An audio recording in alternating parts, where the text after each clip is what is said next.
Halo sahabat, Assalamualaikum. Semoga sehat selalu dan senantiasa berbahagia. Terima kasih ya udah subscribe dan menyimak video LK21 Revive. Semoga Tuhan Yang Maha Esa selalu memberikan rezeki yang berkah dan berlimpah ruah tentunya buat sahabat semua. Nah, sebelum kita lanjut ke alur cerita filmnya, kita sapa-sapa dulu nih para penonton setia LK21 Revive.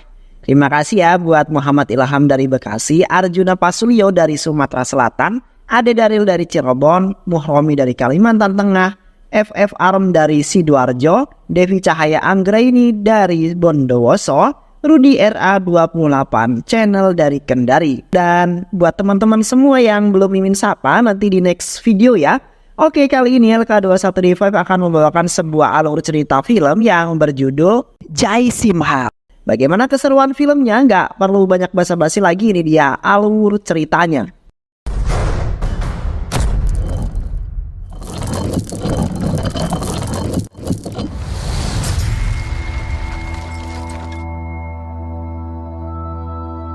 Di sebuah sekolah tingkat dasar sedang berlangsung proses belajar mengajar dengan tema kekeluargaan. Setiap anak harus membuat cerita tentang keluarganya. Salah satu siswa itu adalah Narasimha yang menceritakan kenangan tentang emaknya yang sudah meninggoy. Narasimha adalah seorang yatim piatu yang berteman dengan Gauri di sekolahnya. Gauri adalah putri kepala sekolah yang ada di sekolahnya. Narasimha dilarang masuk ke sekolah setelah dia berkelahi akibat dirinya diejek tidak memiliki keluarga. Dia tumbuh besar di panti asuhan dan memiliki usaha bengkel mobil yang sudah cukup besar dan berhasil. Bersama dari kecil hingga dewasa, membuat Gauri dan Narasimha memiliki perasaan yang lebih dari sekedar seorang sahabat. Suatu hari, Narasimha terjebak kemacetan. Ternyata di depan sedang terjadi demonstrasi untuk menjadi anggota parlemen dari partai yang dilakukan oleh anak buah putra Rami Reddy yang bernama Ravi Shankar Reddy. Aksi tersebut menghalangi lalu lintas hingga mengakibatkan kematian seorang wanita yang berada di dalam ambulans. Melihat kesedihan pasangan suami istri yang telah kehilangan anak tercintanya, Narasimha turun dari motor dan membubarkan demonstrasi tersebut. Anak buah Ravi Shankar Reddy tergeletak di aspal akibat pukulan dari Narasimha. Saat Ravi Shankar Reddy akan pergi menuju gedung parlemen dan memerintahkan polisi untuk membuka jalan, Narasimha memberi pelajaran dengan mengatakan kepada semua orang yang berada di sana untuk melakukan blokade semua jalan yang mungkin bisa dilewati oleh Ravi Shankar Reddy hingga dia terlambat menghadiri pencalonannya. God bless you too.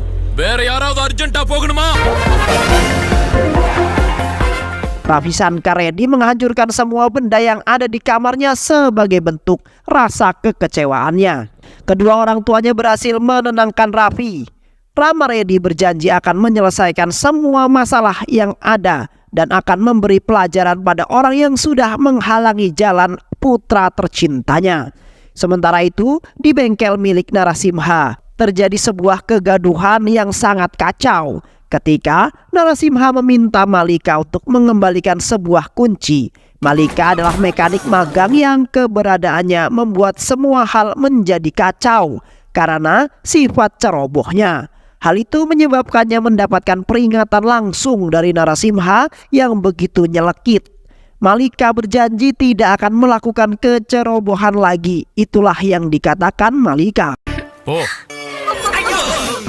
Apa yang terjadi pada Ravi Shankar Reddy tersebar dengan cepat lewat media massa. Hal tersebut membuat Menteri Pusat Vira Raghava Reddy merasa malu dengan melemparkan undangan yang telah dicetak. Menteri mengatakan kepada Rami Reddy dia membatalkan pernikahan yang akan dilakukan antara Putri dan Ravi Shankar Reddy. Tentu saja hal ini kemudian membuat Rami Reddy marah. Malu begitu juga dengan putranya yang merasa sudah kehilangan harga diri kemudian lalu bunuh diri. Jasadnya pertama kali ditemukan oleh pembantunya setelah membuka pintu depan rumah milik majikannya tersebut.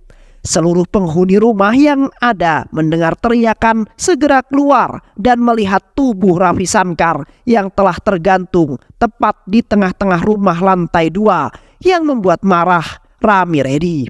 Setelah membaca surat yang ditinggalkan oleh Raffi, Rami segera mengumpulkan anak buahnya lalu membalas dendam dengan menghentikan pernikahan salah satu rekan Narasimha, Malika. Rami yang datang menghancurkan pesta pernikahan itu dengan membakar semua yang ada di sana dan juga melukai beberapa orang, yang termasuk membunuh suami Malika yang berusaha melindungi Malika ketika akan dibunuh oleh Rami. Narasimha yang baru saja datang terkejut karena keadaan tempat pernikahan yang berantakan dan terbakar di mana-mana.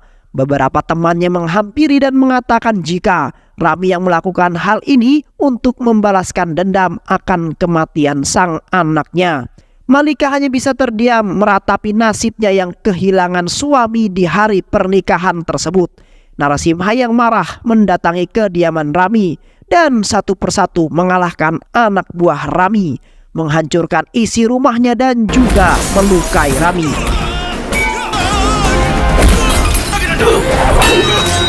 Menyiramkan minyak lalu membakarnya. Inilah yang kemudian membuat Rami memiliki luka tepat di wajahnya, yaitu luka bakar. Rami Reddy akhirnya diadili satu pengadilan dan dijatuhi hukuman mati oleh hakim. Sementara itu, ayah Gauri meminta agar Gauri memanggil Narasimha untuk datang ke rumahnya sebelum Gauri mengatakan jika dia ingin menikah dengan Narasimha. Saat Narasimha datang ke rumah Gauri, yang didapatkannya adalah sebuah penolakan dan penghinaan dari ayah Gauri dengan mengatakan jika mereka tidak cocok, mereka tidak akan memiliki masa depan yang baik. Narasimha tidak memiliki keluarga, tidak memiliki pendidikan yang sepadan dengan Gauri, dan juga di mata ayahnya Gauri, Narasimha memiliki sifat yang kurang baik, yaitu sering terlibat masalah dan sering menjadi seorang berandalan. Semakin kuat keyakinan ayah Gauri ketika Narasimha mendapatkan luka tembak oleh orang yang tidak dikenalnya dan hampir saja melukai mereka yang berada di dalam rumah Gauri. Untuk menghormati orang yang berjasa dalam hidupnya, Narasimha mengorbankan cintanya. Namun Gauri tetap ingin memperjuangkan hubungan mereka dan melarikan diri, kemudian bersembunyi tepat di gudang bengkel milik Narasimha untuk menikah secara diam-diam. Bengkel Narasimha didatangi oleh polisi yang telah menerima pengaduan dari ayahnya Gauri jika Narasimha adalah penyebab anaknya hilang tanpa kabar hingga berhari-hari. Narasimha yang tidak mengetahui hal tersebut jika Gauri berada di bengkelnya tentu saja menolak segala tuduhan yang dilontarkan ayahnya Gauri dengan mengatakan alibi jika dia tidak pernah meninggalkan bengkel dan itu disaksikan oleh banyak orang. Sepeninggal ayahnya Gauri dari bengkel, Narasimha menatap tajam semua temannya karena dia yakin salah satu temannya mengetahui di mana Gauri berada saat ini. Untuk menyelesaikan permasalahan tersebut, Narasimha kemudian mengambil sebuah keputusan untuk menikah dengan Malika, seorang gadis cantik yang lumayan semok. Semua temannya terkejut ketika Narasimha membawa Malika ke bengkelnya dengan sudah memakaikan gaun pengantin dan sindur di dahinya Malika. Gauri keluar dari gudang dengan senyum mengembang, namun perlahan kemudian memudar dari wajahnya karena melihat Narasimha dan Malika yang sudah menikah. Tak banyak bicara, Gauri mengungkapkan rasa kecewanya dan juga mengucapkan selamat sebelum akhirnya dia memutuskan untuk pergi dari bengkel Narasimha dengan rasa kecewa yang sangat berat memukul hati Gauri.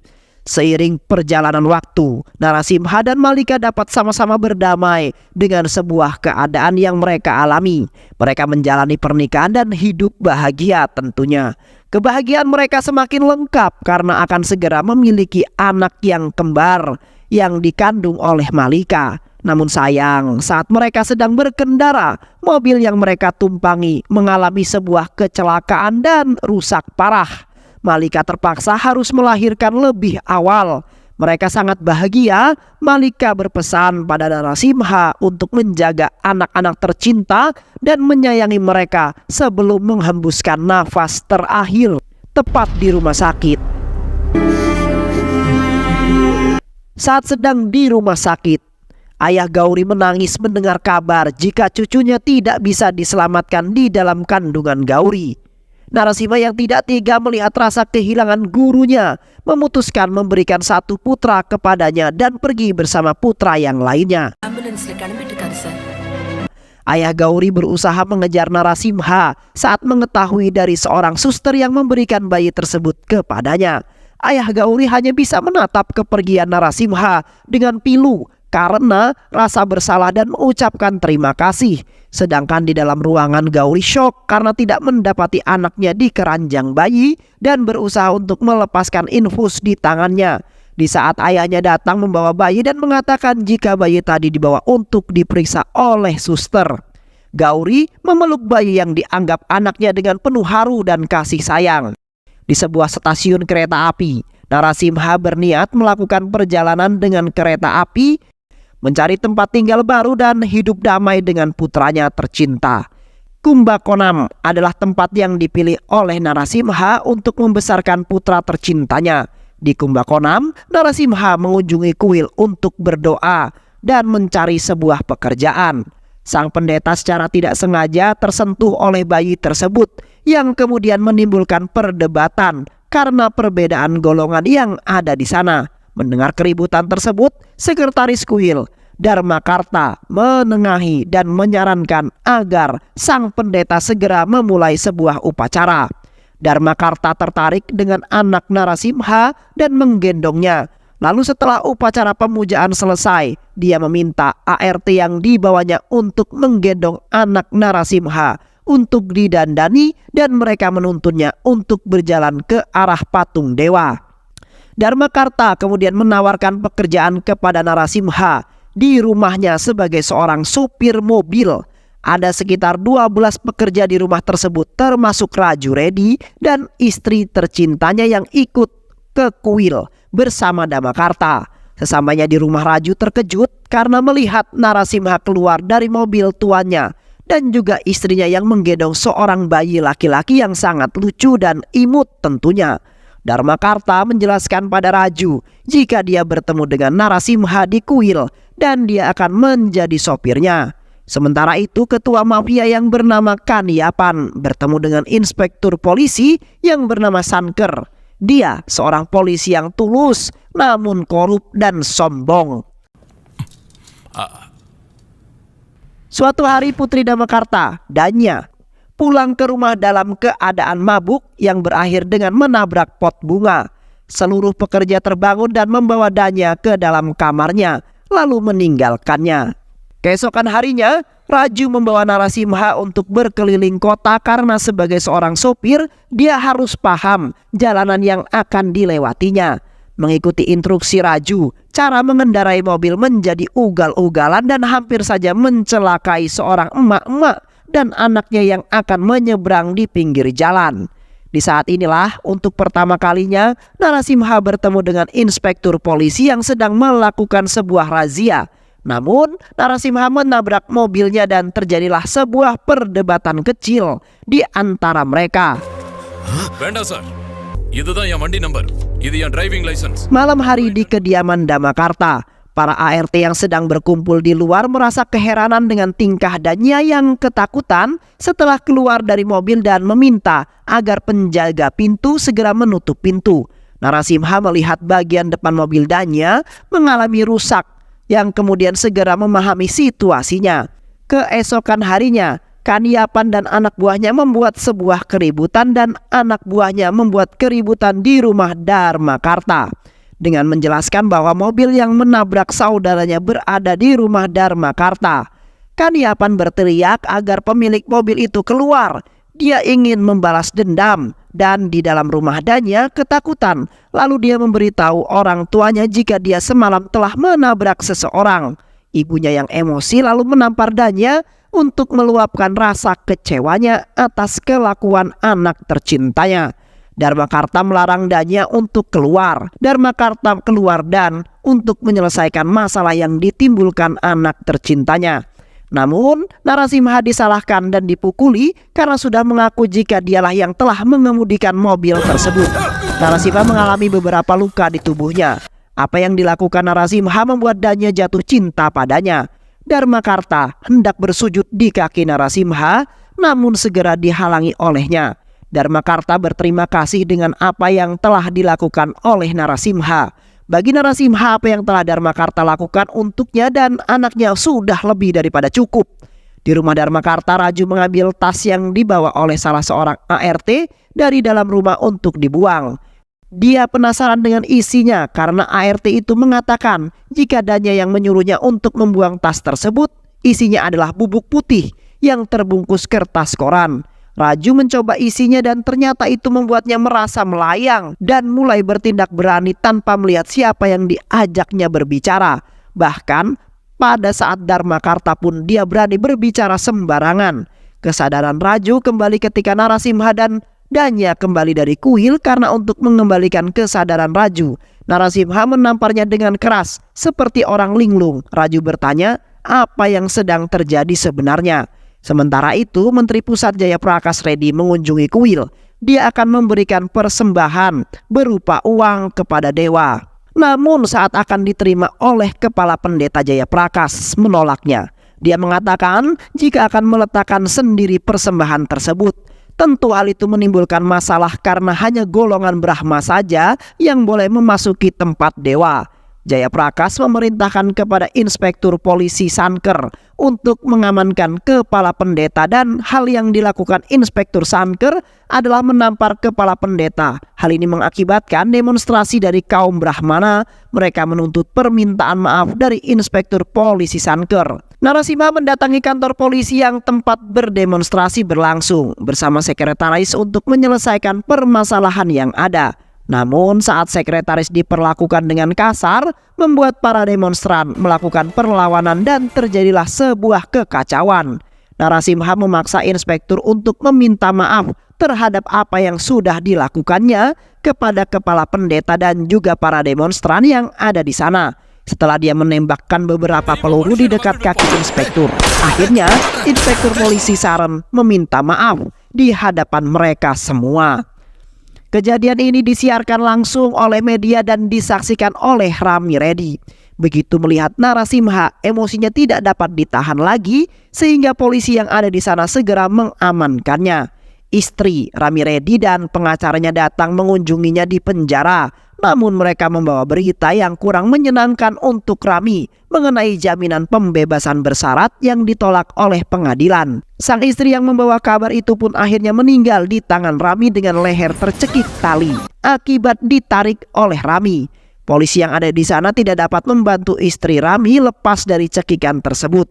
Di rumah Dharmakarta, Narasimha berencana untuk menyekolahkan anak tercintanya.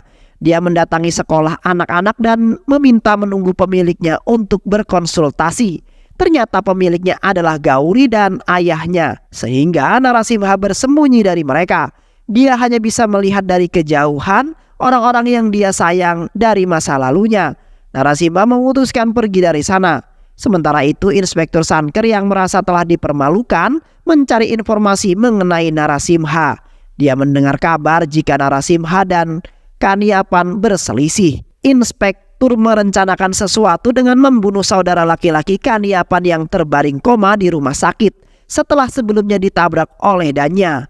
Inspektur Sanker membuat saudara laki-lakinya Kaniapan keracunan gas karbon dioksida yang disalurkan dari kendaraannya lewat saluran oksigen dari ruang penyimpanan oksigen yang langsung terhubung dengan ruangan di rumah sakit. Saat Narasimha sedang berada di dalam bajai, Inspektur Sanker membawa Narasimha dengan tuduhan melakukan tabrak lari terhadap saudara laki-laki Kaniapan. Saat mereka dalam mobil, tanpa sengaja Narasimha melihat anaknya sedang dalam gendongan salah satu anak buah Kaniapan. Narasimha meminta inspektur untuk berhenti, namun tidak dituruti, yang membuat Narasimha menendang inspektur hingga terjatuh dari mobilnya. Lalu dia mengejar mobil yang membawa anaknya. Ternyata yang dibawa oleh anak buah Kaniapan adalah anak Inspektur Sanker. karena Kaniapan telah mengetahui kebenaran yang telah membunuh saudaranya adalah Inspektur Sanker. Kaniapan yang mengirim anak buahnya untuk membawa putra Inspektur yang mirip dengan putra Narasimha. Berpikir bahwa putranya dalam bahaya, Narasimha melakukan perlawanan pada anak buah Kaniapan untuk menyelamatkan bayinya.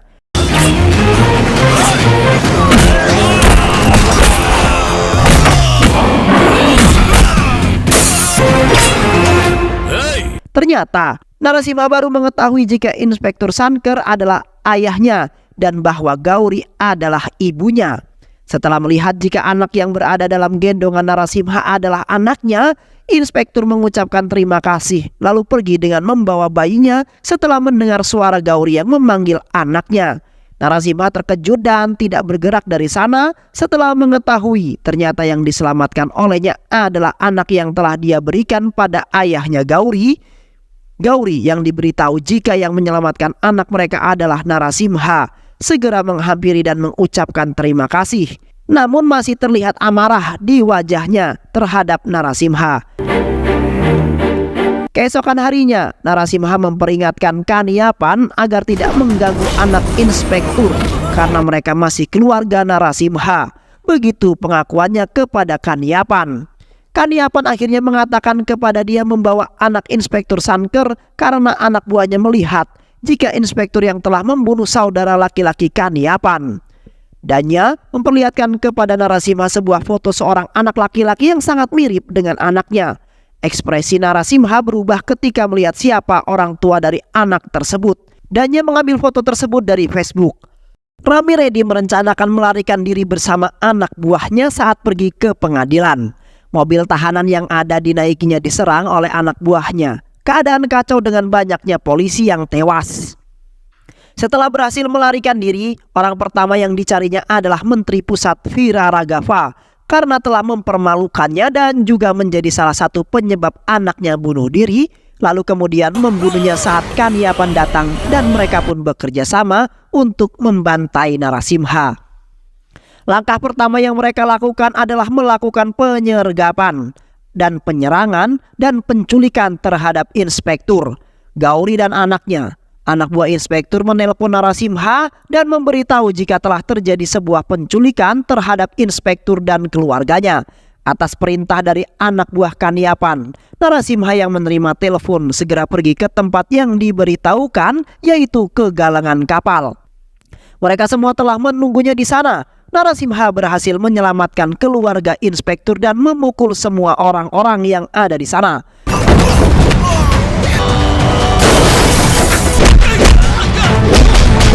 Rama Reddy berhasil digantung namun masih dapat berpijak pada kap mobil hingga saat Kaniapan menembak Inspektur dan Gauri yang kemudian jatuh tak sadarkan diri. Melihat itu Narasimha melemparkan besi yang tepat mengenai perut Kaniapan yang terdorong ke belakang hingga mobilnya yang dijadikan pijakan Rama Reddy bergeser yang mengakibatkan Rama Reddy tewas tergantung. Para dokter dapat menyelamatkan Inspektur dan Gauri namun tidak dengan anaknya. Ternyata dia juga mendapatkan luka tembak tepat di kepalanya. Ayah Gauri bersedih karena cucu kesayangannya telah tiada. Dan dia juga harus bersiap menghadapi Gauri yang pasti tidak akan sanggup kehilangan anak tercintanya. Sekali lagi, sang guru meratapi nasibnya. Hal inilah yang kemudian membuat Narasimha menyerahkan bayinya yang lain demi untuk melihat kebahagiaan di wajah Gauri. Dan gurunya, walaupun dia harus menanggung kesedihan karena harus kehilangan anak yang baru saja dia temui. Narasimha berjalan pergi dengan jenazah anaknya dalam gendongan. Di luar, dia bertemu kembali dengan gurunya yang mengatakan bagaimana dia harus membalas semua yang telah dilakukan Narasimha, sedangkan dia justru selalu memberikan luka di masa lalu. Ayah Gauri sangat malu akan dirinya sendiri karena telah menganggap Narasimha tidak sepadan dengan Gauri. Narasimha meyakinkan sang guru jika dia akan selalu ada di sekitar anaknya untuk menjamin keselamatan anak tercintanya. Cerita berakhir. Terima kasih sudah menyimak video-video LK21D5. Semoga sahabat semua terhibur dan sampai bertemu lagi di video-video berikutnya. Sehat selalu. Wassalamualaikum warahmatullahi wabarakatuh.